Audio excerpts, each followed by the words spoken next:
Okay सभी को नमस्ते और स्वागत है आपका विज्ञान सरोवर चैनल में। जैसा कि हम लोग कंटिन्यूअली भी नेक्स्ट माइटोसिस मियोसिस की बात कर रहे हैं और ये हम लोग का फोर्थ लेक्चर है। और इस माइटोसिस मियोसिस को बहुत ही क्लियरली समझना ये बहुत इम्पॉर्टेंट है, क्योंकि तभी हमारे लिए जो आगे हम लोग जेनेटिक्स में बात करने वाले हैं, segregation of alleles, then there is independent assortment, फिर नॉन डिसजंक्शन, बहुत सारी चीज़ें होती हैं जिस पे कि क्वेश्चंस काफ़ी ज़्यादा आते हैं। तो वो चीज़ को क्लियर करने के लिए माइटोसिस मियोसिस का कॉन्सेप्ट बहुत बहुत क्लियर होना बहुत इम्पॉर्टेंट है, और इसलिए इसके प्रैक्टिस में रहिए। और इसके लिए जो बेस्ट एग्जाम्पल आप यूज़ कर सकते हैं, और हम लोग ने यूज़ किया भी है ह्यूमन क्रोमोसोम के लिए, और उसमें कुछ वेरिएशन रखिए एंड बी इन प्रैक्टिस। आज हम लोग उसी चीज़ को आगे बढ़ाते हुए माइटोसिस मियोसिस फर्स्ट और मियोसिस सेकेंड में कंपैरिजन देखने जा रहे हैं। ओके, तो जैसे अभी हम लोगों ने देखा कि ह्यूमन में हम लोग ने पहले ही बात की है कि हाँ डिप्लॉयड है, और उसके बाद जो है ये वी से इट एज 23 पेयर क्रोमोसोम। फिर हम लोग ने टर्म देखा 46 क्रोमोसोम। तो अभी आई थिंक सभी को क्लियर होगा, अगर नहीं है तो वो पिछले वीडियोस देख ले ध्यान से, तब इस वीडियो पर आइए। तो 46 क्रोमोसोम है, और हम लोग जान चुके हैं कि ओके 23 क्रोमोसोम। अब यहाँ पे हम पेयर नहीं मेंशन कर रहे हैं, 23 क्रोमोसोम यानी कि पूरा एक सेट, अलग अलग सेट, एक से लेके 23 क्रोमोसोम का एक जो पूरा सेट है वो आ रहा है फादर से। 23 क्रोमोसोम जो है पूरा एक सेट जो है 1 से लेके 23rd क्रोमोसोम तक वो आ रहा है मदर से, राइट। तो ये चीज़ें हम लोग बहुत क्लियरली देख चुके हैं। पर अब सवाल ये उठता है कि क्वेश्चंस के को अगर हम लोग ध्यान से देखते हैं, या क्वेश्चन की बात हम लोग देखें, तो ऑब्वियस सी बात है कि हमेशा 23 की बात नहीं होगी, उसमें कुछ नंबर्स के वेरिएशन हो जाएंगे। बोल देंगे 4 क्रोमोसोम है या 6 क्रोमोसोम है या कुछ भी ऐसा बोल दें, तो वहाँ पे आपको क्लियरली दिमाग लगाना है कि अच्छा वो माइटोसिस इवेंट की बात कर रहे हैं, मियोसिस की बात कर रहे हैं, फर्स्ट फेज़ की बात कर रहे हैं, या मियोसिस सेकेंड की बात कर रहे हैं। तो एक तो ये क्लियर होना, प्लस ध्यान में ये रखना अच्छा 4 क्रोमोसोम है या 6 क्रोमोसोम है, what ever the number is, पर वहाँ पे अच्छा होमोलॉग क्रोमोसोम की बात हम करेंगे या नहीं करनी है, पेयरिंग की बात करनी है या नहीं करनी है, क्योंकि ये जब चीज़ क्लियर होगी तो आपके लिए फिर वो क्वेश्चन जो क्रिटिकली कंफ्यूज कर देते हैं आपको क्लियर होगा। तो आज हम लोग आप लोग को और क्लियर हो जाएगा इस वीडियो से कि हाँ कहाँ से हम लोग पूरी कंपैरेटिव स्टडी देख सकते हैं, और उसको समझ के हम मेजर क्वेश्चंस को क्रैक आउट कर सकते हैं। क्योंकि ये चीज़ ना ही आपको इस प्रकार के क्वेश्चन, बट ऑल्सो आप देख सकते हैं, जाहिर सी बात है जैसे जैसे हम लोग टॉपिक्स और चैप्टर्स में आगे बढ़ेंगे तो वहाँ पे फिर जीन्स की बात आने लगेगी, एलील्स की बात आने लगेगी। तो जाहिर सी बात है कि ये क्लियर होना कि हाँ हमें होमोलॉग क्रोमोसोम्स मेंशन करने हैं उस क्वेश्चन के अकॉर्डिंग, या नॉन होमोलॉगस क्रोमोसोम मेंशन करने हैं, राइट। सो कंटिन्यू करते हुए हम लोग आज कंपैरिजन देख लेते हैं। And yes one more thing कि अगर हम लोग माइटोसिस की बात करते हैं तो हमें ये पता है कि उसमें सबसे पहला जो इवेंट होगा, स्टेज होगा, वो क्या होगा, जीवन फेज़ होता है। जीवन फेज़ में यू नो कि जो सेल है वो ग्रो कर रही है, डेवलप कर रही है। उसके बाद उसमें यस एक जीवन एस चेक पॉइंट आता है। उसके बाद एस फेज़ में हम लोग जानते हैं डुप्लीकेशन होता है डीएनए का। G2 में तैयारी होती है किसके लिए, एम फेज़ के लिए। और एम फेज़ जो है वो क्या क्या चीज़ इंक्लूड करता है, prophase, metaphase, anaphase and telophase, right. So जैसे कि पहले मेंशन हमने किया हुआ है कि हम लोग बहुत ही जेनेटिक एस्पेक्ट पे इन डेप्थ बात कर रहे हैं, और बाकी जो छोटी चीज़ें आप इसको पढ़ सकते हैं। नॉर्मली आप जानते भी होंगे कि प्रोफेज में क्या हो रहा है, और क्रोमोसोम्स क्या होते हैं, कंडेंस होते हैं, और माइटोटिक स्पिंडल का फॉर्मेशन शुरू हो जाता है। फिर मेटाफेज में जो है क्रोमोसोम अलाइनमेंट होता है, क्रोमोसोम अलाइनमेंट होता है ना, मेटाफेजिक प्लेट पर। एनाफेज में क्या होता है, सिस्टर क्रोमैटिड्स जो हैं वो सेपरेट होना शुरू करते हैं। ये सारी चीज़ें हम लोग देख चुके हैं। सिस्टर क्रोमैटिड्स सेपरेट होना शुरू करते हैं, और ये सिस्टर क्रोमैटिड्स जो हैं क्या होते हैं, ये अपना एक एक क्रोमोसोम में डेवलप हो जाएंगे, राइट।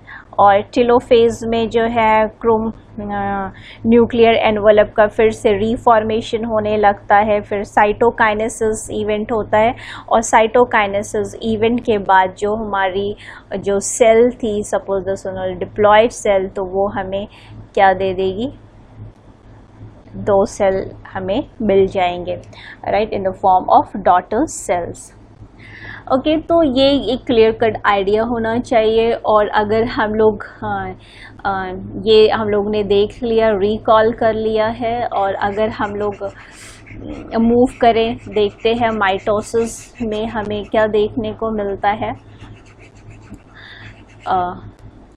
तो यस, तो ये जो सेल है, अब यहाँ पे हम लोग देख रहे हैं, देखिए यहाँ पे हमने मेंशन क्या किया, what you need to practise, कि ये बात तो हो चुकी है, बट क्या है यहाँ पे किया दिया हुआ है, 4 क्रोमोसोम आपको यहाँ दिख रहे होंगे, 4 क्रोमोसोम।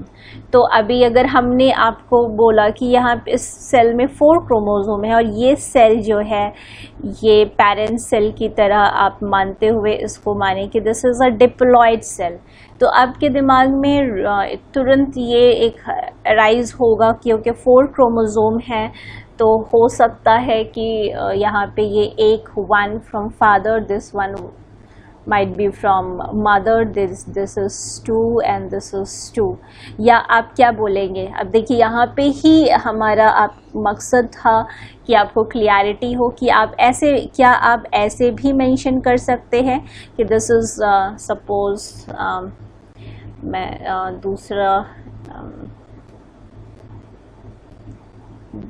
क्या हम इसको 1 2 3 4 क्या ऐसे लिख सकते थे?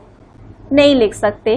क्यों नहीं लिख सकते? कि मैंने कहा 4 क्रोमोसोम है, तो आप रैंडमली लिख सकते हैं 1 2 3 4, और अगर 4 आप लिखेंगे तो आप ये क्या हो जाएगा, यानी 1 एक क्रोमोसोम हो गया, 2 क्रोमोसोम हो गया, 3 क्रोमोसोम, यानी कि ये अलग अलग क्रोमोसोम है। लिसन इट केयरफुली, ये अलग अलग क्रोमोसोम है, यानी पूरा ये एक सेट है, यानी ये पेयर्स में नहीं है, और अगर पेयर्स में नहीं है तो ये तो एक तरह से हैप्लॉइड हो जाएंगे।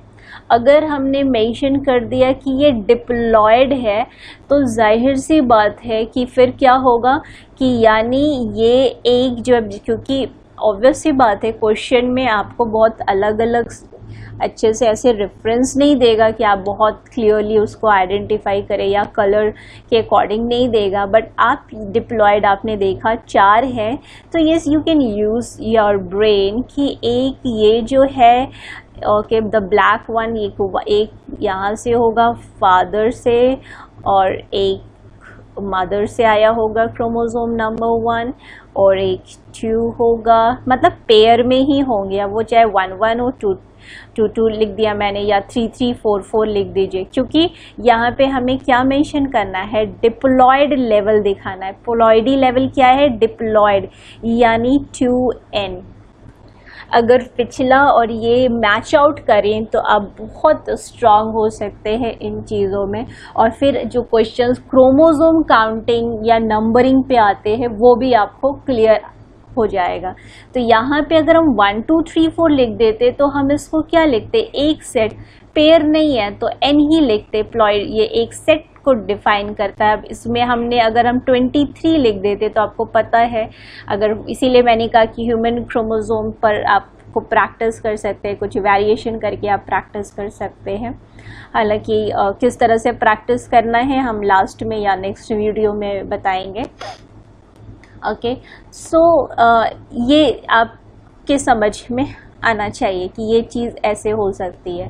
तो यहाँ पे आपने ये कौन सा फेज़ अभी आप मानेंगे, क्योंकि okay this might be a G1 phase, ये कौन सा फेज़ होगा, ये है, आप कह सकते हैं okay this is fine, this is sorry let me draw, okay this is G1 phase, right. अभी नेक्स्ट, अब हम लोग आगे, अगर ये सेल जो है अब फर्दर मूव कर रही है, तो ये फर्दर मूव करते हुए क्या करेगी, ये एस फेज़ में जाएगी, जैसे कि अभी हम लोगों ने डिस्कस किया कि अब प्रिपेयर हो रही है, एस फेज़ में ये गई होगी। तो जब ये एस फेज़ में जाएगी, एस फेज़ में क्या होता है हम लोग को पता है, डुप्लीकेशन होता है। इसी तरीके से आपको ध्यान देना है, डुप्लीकेशन होता है तो यानी कुछ इस तरीके से अभी सीन हो गया होगा कि दिस इज ऐसे ऐसे कुछ हो गया होगा, अगर आपने नंबरिंग ऐसे की है तो ये कुछ ऐसा हो गया होगा, राइट। इसीलिए है कि आप जितना खुद प्रैक्टिस करेंगे उतना आप, राइट। तो अभी ये क्या हो गया, दिस इज 1 और ये भी 2 2, राइट, फादर मदर, ये हो गया, डुप्लीकेशन हो गया है। बट हम लोग इसको रेफरेंस क्या देंगे कि ये क्रोमोजोम ही है, ये एक ही क्रोमोजोम है, ऐसा नहीं है कि 2 क्रोमोजोम हो गए हैं। और ये ध्यान देने वाली बात है कि क्यों हम लोग एक ही, क्योंकि सेंट्रोमियर तो एक ही है ना, यहाँ पे देखिए सेंट्रोमियर तो अभी भी क्या है, एक ही है। तो ये एक हो सकती है समझदारी की बात कि हम ध्यान से देखें कि सेंट्रोमियर तो डुप्लीकेट नहीं कर रहे, तो इसलिए ये एक ही क्रोमोजोम है। अब ये एस फेज़ के बाद क्या होने वाला है, एस फेज़ के बाद अभी हम लोग, क्योंकि हम लोगों ने डिटेल्ड देख चुके हैं और अभी हम लोग थोड़ा शॉर्ट कर देते हैं अपने उसको, तो अभी यहाँ पे हम प्रोफेज में, आपको पता है मैंने अभी यहाँ पे एस फेज़, ये मैं पिछले वीडियो में क्लियर कर चुके हैं कि हम लोग कंडेंस्ड फॉर्म समझने के लिए बनाते हैं, पर ऑब्वियसली एस फेज़ में इस तरह से क्लियर कंडेंसेशन नहीं होता है क्रोमोसोम का, थ्रेड लाइक ही होते हैं। प्रोफेज में वो होता है, पर हम लोगों ने समझने के लिए हम लोग ऐसे बता देते हैं कि एस फेज़ में डुप्लीकेशन हो गया है। हमने पिछले वीडियो में ये मेंशन भी किया था, राइट, कि हम लोग या तो आप ऐसे ऐसे दिखा लीजिए कि 2 डीएनए ऐसे ऐसे हो गए हैं, राइट। तो और प्रोफेज में इस तरीके से भाई कंडेंसेशन हो गया क्रोमोसोम का। और उसके बाद now comes which phase, now comes the metaphase. अब मेटाफेज में क्या होने वाला है, मेटाफेज में आप देख रहे हैं कि मेटाफेज में अब ये जो है ये अलाइनमेंट हो रहा है। तो ये जो अलाइनमेंट हो रहा है वो ऑब्वियसली रैंडम, जैसे भी 1 2, पर आपको समझ में आना चाहिए कि ओके यहाँ 2 लिख लीजिए, 1 भी लिख सकते हैं। तो इस तरीके से मान लीजिए अरेंजमेंट हो गया। अब आपको पता है कि यहाँ पेयरिंग नहीं हो रही है, सारे मेटाफिजिक प्लेट पे ऐसे अरेंज हो गए हैं। और एनाफेज में क्या होगा, एनाफेज में आते आते इस तरीके से ये सैग्रीगेट होना शुरू होंगे और सैग्रीगेट होते हुए ये ऑपोजिट पोल पे मूव कर रहे हैं। और हम फिर क्या देख रहे हैं, जो anaphase then telophase then cytokinesis के बाद हमें 2 सेल्स इस तरह से डॉटर सेल्स मिलती हैं। और ये डॉटर सेल्स जो हमें दिख रही हैं ये एग्जैक्टली कैसी हैं, पैरेंटल।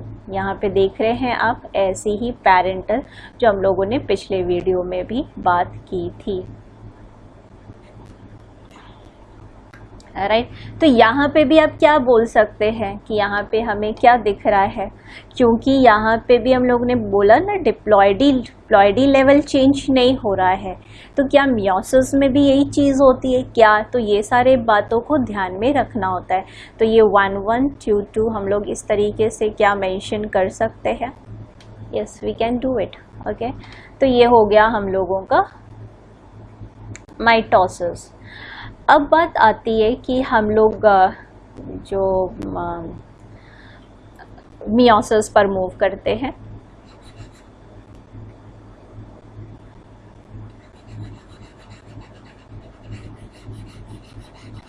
तो मियोसिस में भी हम लोग जानते हैं, मियोसिस में जो फेजेस होते हैं वो किस तरीके से स्टेजेस होती हैं. So you know the stages like meiosis. Let me write this way. Okay, meiosis first पहले शुरू होने वाला है. तो meiosis फर्स्ट में क्या होता है? Okay, prophase first, then there is metaphase first, then anaphase first, telophase first, then there is cytokinesis. उसके बाद नेक्स्ट क्या मूवमेंट होता है? फिर इंटरकाइनेसिस,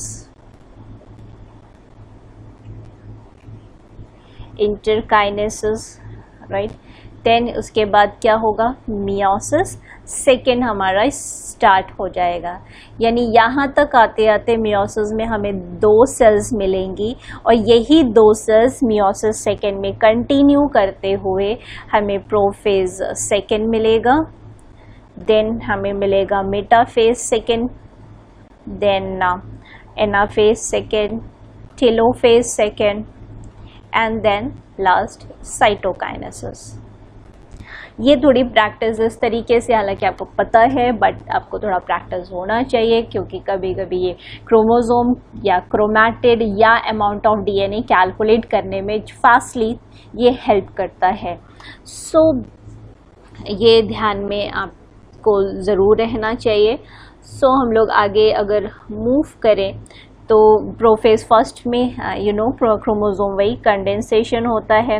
और यहाँ इस प्रोफेज में ये इम्पॉर्टेंट है. This is important in a sense क्योंकि हम लोग इसके अंदर नहीं है. प्रोफेज फर्स्ट में 5 सब फेजेस होते हैं, leptotene, zygotene and pachytene, diplotene, diakinesis. और यहाँ पे 2 मेजर इवेंट्स होने वाले हैं. एक है होमोलॉगस पेयरिंग होती है और फिर क्रॉसिंग ओवर होता है, राइट. तो होमोलॉगस पेयरिंग, अब मतलब आप लोग समझ गए होंगे कि यहाँ पे होमोलॉगस जो है वो पेयरिंग होने के बाद क्रॉसिंग ओवर इवेंट होता है. और the second one is metaphase first पे क्या होता है?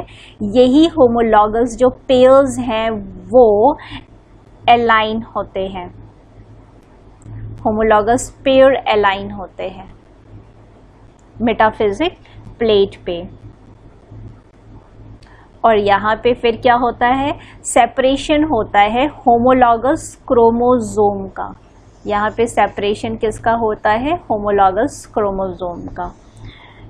और यहाँ पे फिर नेक्स्ट टेलोफेज में क्या होता है? क्रोमोसोम्स जो है वो स्पिंडल पोल्स पे प्रॉपरली अलाइन हो जाते हैं. साइटोकाइनेसिस में साइटोप्लाज्म डिवाइड हो जाता है और 2 सेल्स हमें मिल जाती हैं,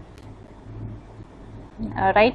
और इसके बाद जो है इंटरकाइनेसिस इवेंट में कि स्पिंडल फाइबर्स जो है वो ब्रेक डाउन होते हैं, क्रोमोसोम न्यूक्लियर एनवलप रीफॉर्म होता है. फिर से हम लोग प्रोफेज सेकेंड की तरफ. बट इम्पॉर्टेंट क्या है? यहाँ पे कोई भी डुप्लीकेशन यानी कि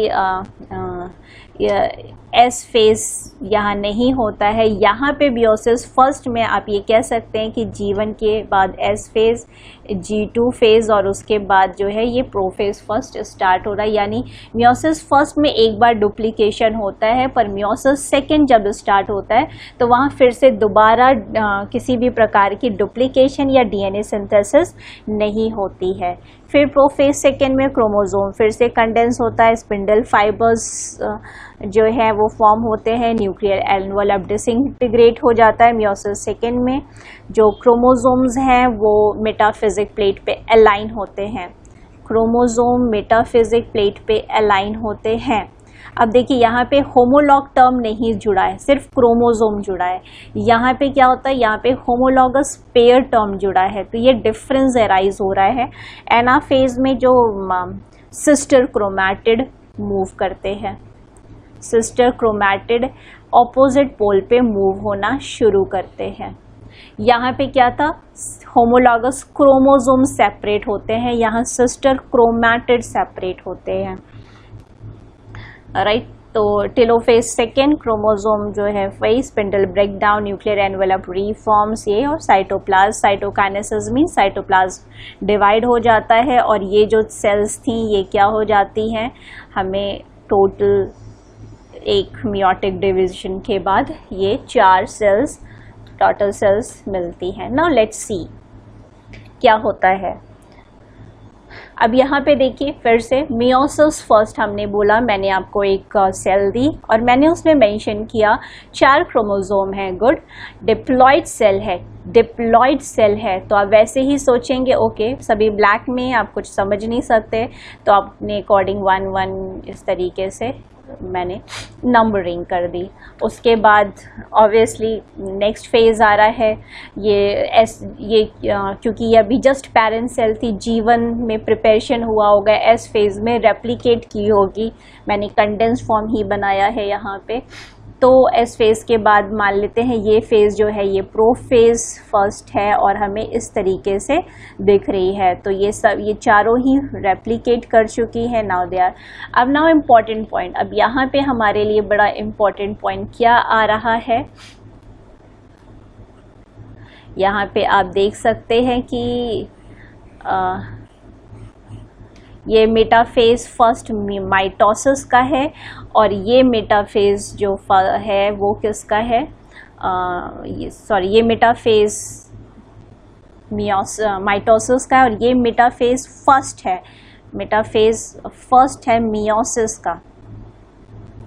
तो पैरेलली यहाँ पे आपको साफ अंतर दिख रहा है। लुक, यहाँ पे किस तरीके से अलाइनमेंट है और यहाँ किस तरीके से अलाइनमेंट है। तो अलाइनमेंट में ध्यान देना है यहाँ पे, यानी इस तरीके से पेयरिंग करते हुए, या ऑपोजिट भी हो सकता है, इस तरीके से ये जो है होमोलॉगस क्रोमोसोम्स जो हैं वो अलाइन हो रहे हैं। बहुत क्लियरली इंडिकेट कर रहा है कि होमोलॉगस पेयर जो है वो क्रोमोसोम जो है वो मेटाफिजिक प्लेट पे इस तरीके से अलाइन कर रहे हैं। और अपोजिट पोल पे यहाँ पे अब आप ध्यान देखिए, यहाँ पे क्या सिस्टर क्रोमैटिड सेपरेट हो रहे हैं, नहीं। यहाँ पे एनाफेज में अब क्या हो रहा है, इसमें देखें तो सिस्टर क्रोमैटिड सेपरेट हो गए, सिस्टर क्रोमैटिड सेपरेट हो रहे हैं, है ना। सेंट्रोमियर ब्रेक हो गया। अब ब्रेक होने के बाद ये खुद एक इंडिविजुअल क्रोमोसोम्स हो गए, पर यहाँ पे क्या हो रहा है, यहाँ पे देख रहे हैं होमोलॉगस क्रोमोसोम्स जो हैं वो अलग अलग ऑपोजिट पोल्स पे मूव ऑन कर रहे हैं। तो अगर हमने मान ले 1 1 इस तरीके से लिखा है या तो क्या हो गया, यहाँ इस तरीके से मूवमेंट हो रहा है, राइट। तो ये ऑपोजिटली होमोलॉगस क्रोमोसोम अलग चले गए। तो यहाँ जो हमें रिजल्ट मिल रहा है, अब यहाँ आप कंपेयर कर सकते हैं, जो हमें टेलोफेज फर्स्ट में भी अंतर आपको दिख रहा है। यहाँ पे आप देख रहे हैं कि आपको जो सेल, मान लीजिए ये सेल जब ऑपोजिट पोल पे आ गए तो यहाँ पे हमें क्या दिखा, 1 2 1 2, ये इस तरीके से मूव कर गए, राइट। तो अब आप क्या यहाँ पे हम 1 1 लिख सकते थे, नहीं, ऐसा तो नहीं, क्योंकि यही सब अंडरस्टैंडिंग की बात है। तो अब ये जो 2 सेल्स हैं, दीज आर 2 सेल्स, राइट, इस तरीके से ये सेपरेट हो रही है, ये 2 सेल्स। अब यही जो 2 सेल्स हैं, ये जो हमारी 2 सेल्स बनी, ये मियोसिस सेकेंड के लिए जाएंगे।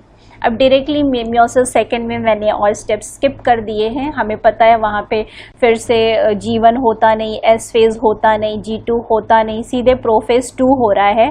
प्रोफेज 2 होने के बाद ऑब्वियसली मेटाफेज सेकेंड आ गया।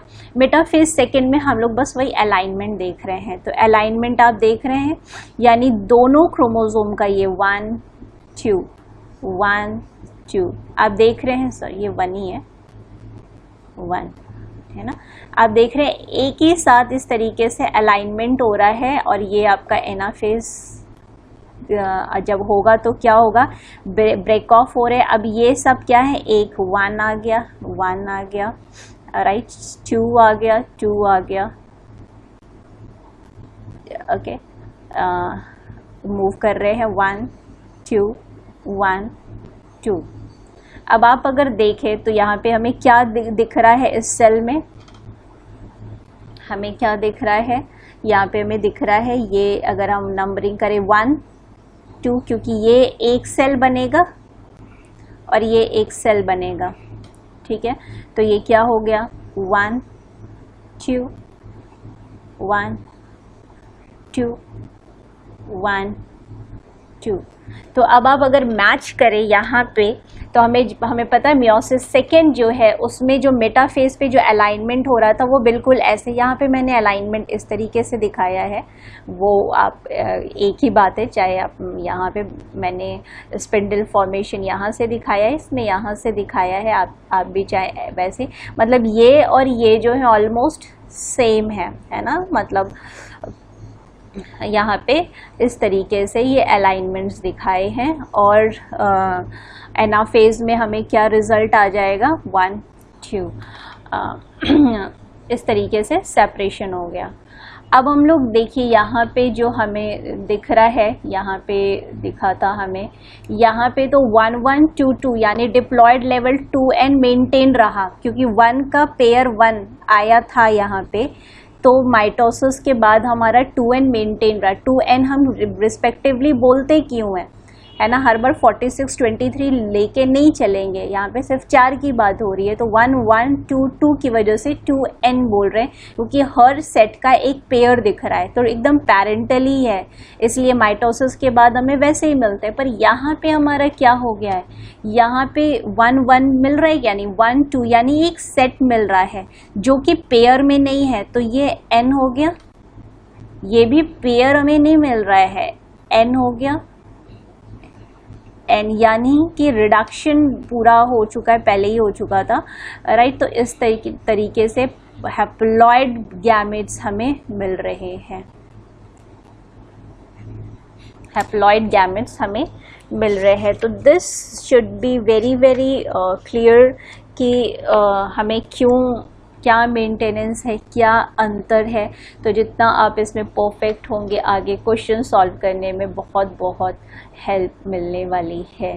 तो ये जो अंतर है डायग्रामेटिकली खुद प्रैक्टिस कीजिए और तो समझ में आएगा, और खुद ड्रॉ करेंगे तो क्लियरिटी आएगी। फिर से मैं बोल रही हूँ, डोंट गेट कंफ्यूज कि मैंने ये जो है ये वाली सेल और ये सेल एक ही है, थोड़े माइन्यूट डिफरेंस के साथ। अलाइनमेंट हमने मेटाफेजिक प्लेट यहाँ पे ऐसे बनाई है, यहाँ पे वर्टिकलिटी बनाई थी। कहने का मतलब है सारे क्रोमोसोम जो हैं एक ही तरीके से अरेंज होंगे एक ही प्लेट पे। तो हम लोगों ने देखा कि अगर देखें माइटोसिस में क्या क्रोमोसोम रिडक्शन हुए, क्रोमोसोम का जो नंबर है वो रिड्यूस हुआ, कोई 2n से 2n ही था, नहीं, यहाँ पे किसी प्रकार का क्रोमोसोम रिडक्शन नहीं होता।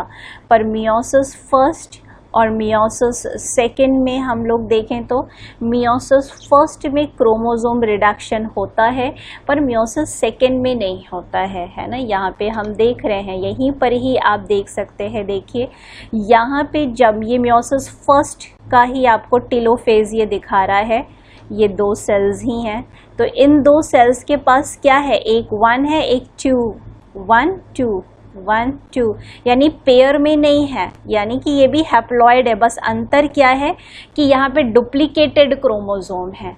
देखिए इसके टेलोफेज और इसके टेलोफेज में क्या अंतर है, इसके मियोसिस सेकेंड के टेलोफेज में सिर्फ इतना अंतर हो गया है कि ये एक सिंगल क्रोमैटिड के फॉर्म में ये क्रोमोसोम दिख रहा है और ये डुप्लीकेटेड फॉर्म में। पर अगर प्लॉइडी लेवल चेक करें तो क्या है, एक ही सेट है 1 2, पेयर में नहीं अरेंज है, तो ये यहाँ पे ही रिडक्शन हो गया था, तो यहीं पे हमें n हो गया हमारा, है ना। तो नेक्स्ट रिडक्शन नहीं होता है मियोटिक सेकेंड में। अब जेनेटिक वेरिएशन, जो वेरिएशन आ रहा है माइटोसिस में, किसी प्रकार का जेनेटिक वेरिएशन तो नहीं आता, पर यहाँ पे मियोसिस 1 में क्रॉसिंग ओवर होता है, तो यहाँ पे तो चांसेस हैं। अभी हम लोगों ने क्रॉसिंग ओवर या इस तरह का यहाँ पे हम लोगों ने बात नहीं की है कि प्रोफेज फर्स्ट में, यहाँ पे प्रोफेज फर्स्ट को के बाद सीधे हम मेटाफेज फर्स्ट पे आ गए हैं, क्योंकि अभी हम लोग किसी और चीज़ पे कंसंट्रेट कर रहे हैं, राइट। क्योंकि प्रोफेज फर्स्ट में दिमाग में ये ज़रूर रखना है कि यहाँ पे पेयरिंग के बाद जो है क्रॉसिंग ओवर का इवेंट होता है, जहाँ पे जेनेटिक मटेरियल एक्सचेंज हो सकते हैं। तो जेनेटिक मटेरियल एक्सचेंज हो गए तो हमें नए वेरिएशंस देखेंगे। तो अभी तो सबसे पहले हमें यही बहुत ही परफेक्टली आना चाहिए कि किस तरीके से क्रोमोसोम्स जो हैं वो उनका अमाउंट या किस तरीके से अलाइनमेंट या जो सेग्रीगेशन हो रहा है वो कैसे हो रहा है, तब हम जाके आगे की बात क्लियर कर पाएंगे। तो अगर आप एक और पॉइंट यहाँ ऐड करना चाहते हैं कि क्रॉसिंग ओवर क्या माइटोसिस में होता है, नहीं होता है, इसमें होता है, इसमें नहीं होता है, राइट। तो मेटाफेज की अगर बात करें, बार बार हमने बोला है मेटाफेज बड़ा इम्पॉर्टेंट होता है। मेटाफेज में क्या है, जो क्रोमोसोम्स माइटोसिस में मेटाफेज में क्या होता है कि सारे क्रोमोसोम्स जो हैं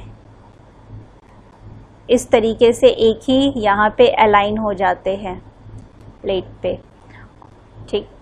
और उनके बाद एनाफेज में यू नो कि ये जो क्रोमैटिड्स हैं, ये मैं मेटाफेज लिख रही हूँ और यहाँ पे हम एनाफेज लिख रहे हैं।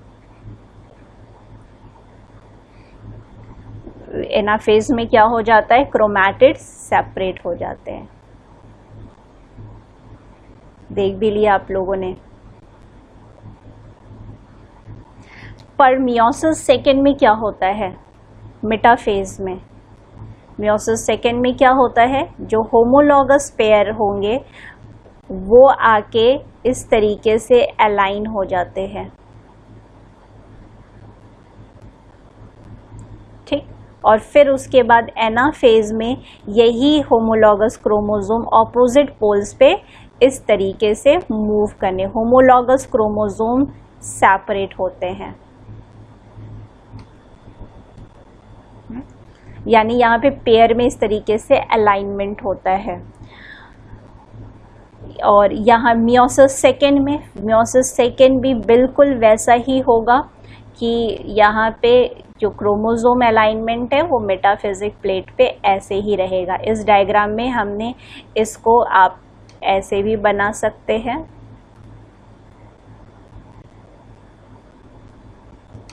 राइट। तो यानी सभी क्रोमोसोम एक प्लेट पे ऐसे अरेंज होते, फिर सेंट्रोमियर ब्रेक ऑफ होता है और ये क्रोमैटिड्स मूव करते हैं।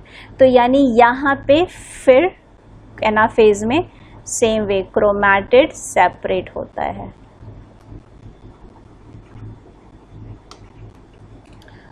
सो दीज आर द डिफरेंस, और ये आपको डिफरेंस न सिर्फ याद करने के एस्पेक्ट से बल्कि आप लोगों ने देख लिया होगा कि हमें क्रोमोसोम्स के वेरिएशंस के अकॉर्डिंग आंसर्स आ सकते हैं, और उसके बाद हमें प्लॉइडी लेवल पे कुछ क्वेश्चंस हो सकते हैं, या किस तरीके से मेटाफेज या एनाफेज में क्रोमोसोम्स का अलाइनमेंट होने वाला है।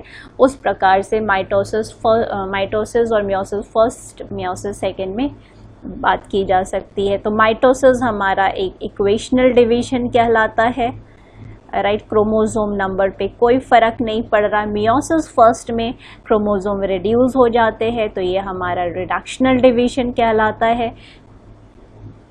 मियोसिस सेकेंड अगेन, क्योंकि वो माइटोसिस की तरह ही है, इक्वेशनल डिवीजन। सो ये हम लोगों का क्लियर कट कंपैरेटिव स्टडी हुई है। हालांकि सब फेजेस मैंने छोड़ दिए हैं और वो आप आराम से पढ़ सकते हैं। हम लोगों का पूरा जो फोकस है अब इसी, अगर ये क्लियर होगा तब जाके अगर हम लोग आगे जीन या एलील्स यहाँ ड्रॉ करेंगे तो अब आप समझ सकते हैं कि किस तरीके से जो एलील्स हैं या जीन्स हैं वो रिस्पेक्टिवली सेपरेट होंगे।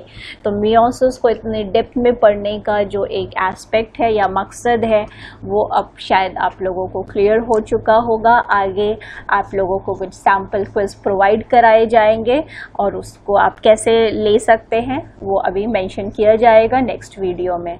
Okay, thank you so much.